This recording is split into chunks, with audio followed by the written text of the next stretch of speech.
तेल अवीव में हमले के बाद भारी तबाही। तो देखिए आप, ईरान लगातार हमलों को अंजाम दे रहा है, मिसाइल पावर वो दिखा रहा है।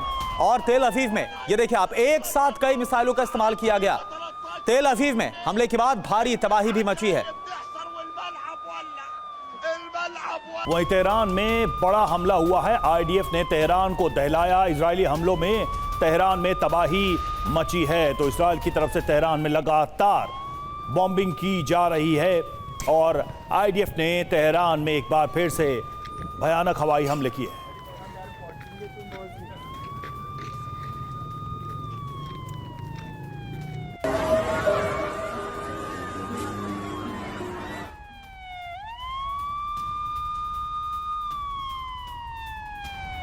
और एक और बड़ी खबर तेल अवीव से, जहां पर जाफा से तबाही की तस्वीरें सामने आई है। ईरान के जो हमले हैं वो तेल अवीव पर लगातार देखने को मिल रहा है और बहुत विध्वंसक। कई ऐसे हमले जिनको इजरायल नाकाम नहीं कर पा रहा है और इसका असर इस कदर तबाही के तौर पर देखने को मिल रहा है। हमले के बाद हर तरफ तबाही का यह मंजर। ईरानी हमले में तेल अवीव में कई इमारतें अभी तक तबाह हुई।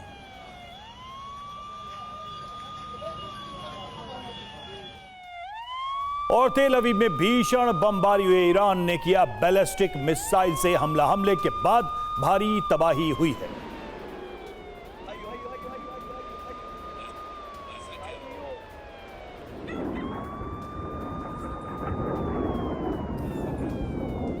और एक और बड़ी खबर तेल अवीव से ही। तेल अवीव में ईरान का विध्वंसक हमला हुआ है। ईरान का विध्वंसक हमला, कई इमारतें खंडहर बन गई है। तेल अवीव को सबसे ज्यादा नुकसान पहुंचा है। ईरान के हमलों में सड़कों पर बिखरे हैं इमारतों के मलबे। राहत और बचाव कार्य जारी है, ये देखिए आप। और तेल अवीव में भीषण बमबारी हुई है। ईरान ने मिसाइल से हमला किया है। आईडीएफ ने ईरानी मिसाइलों को इंटरसेप्ट किया है। और एक और बड़ी खबर, अमेरिका इजरायल पर ईरान का हाइपरसोनिक मिसाइल से प्रहार। आसमान से भयंकर बमबारी ईरान कर रहा है। एक के बाद एक दाग रहा कई घातक मिसाइलें। तो इजरायल पर मिसाइल से हमला, ईरान का इजरायल पर नए सिरे से हमला हो रहा है। तेल अवीव में मिसाइल से बड़े हमलों को अंजाम दिया जा रहा है। हाइपरसोनिक मिसाइल से बड़े हमले हो रहे हैं। तेल अवीव में रिहायशी इलाके में हमले में तेल अवीव में बहुत ज्यादा तबाही।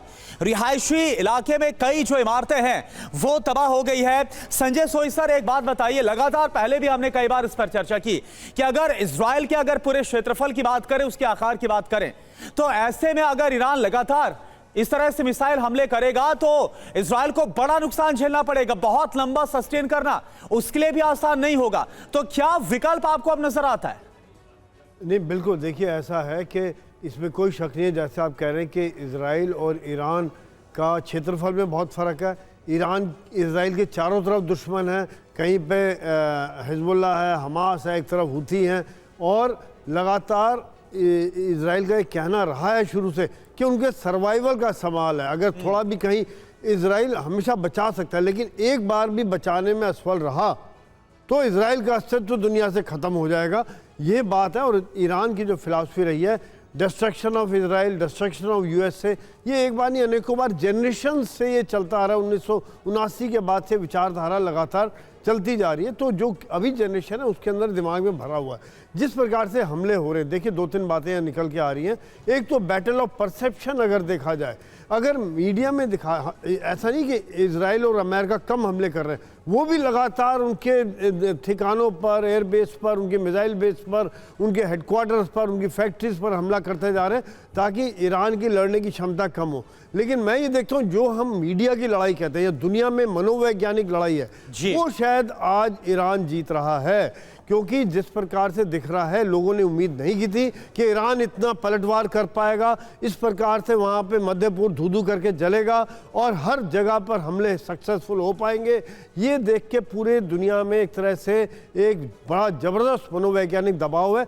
और ईरान के लिए मैं ये कहता हूँ, कुछ सब देखिए, जो जीतने वाले के साथ लोग खड़े होते हैं, जो कहीं ना कहीं ईरान के अंदर थोड़ा बहुत विरोध था, वो भी अयतुल्ला खुमानी की मौत के बाद और इस तरह से कुछ कुछ जीत होती है जिससे हौसला अफजाई होती है। है वो लगातार बढ़ता जा रहा है। ये एक बहुत बड़ा चैलेंज, और मध्य पूर्व के देश इस समय में बातचीत कर रहे हैं, चीन उनसे बातचीत कर रहा है और दुनिया इस समय बातचीत कर रही है कि आप युद्ध रुकवाइए, कहीं ना कहीं प्रेशर डालिए अमेरिका के ऊपर। लेकिन सर इस आग में कोई हाथ जलाना नहीं चाहता, सब देख तो रहे हैं, कई लोग निंदा कर रहे हैं, कई लोग समर्थन कर रहे हैं, लेकिन सीधे तौर पर इसमें तो वो देश भी नहीं उतर रहे हैं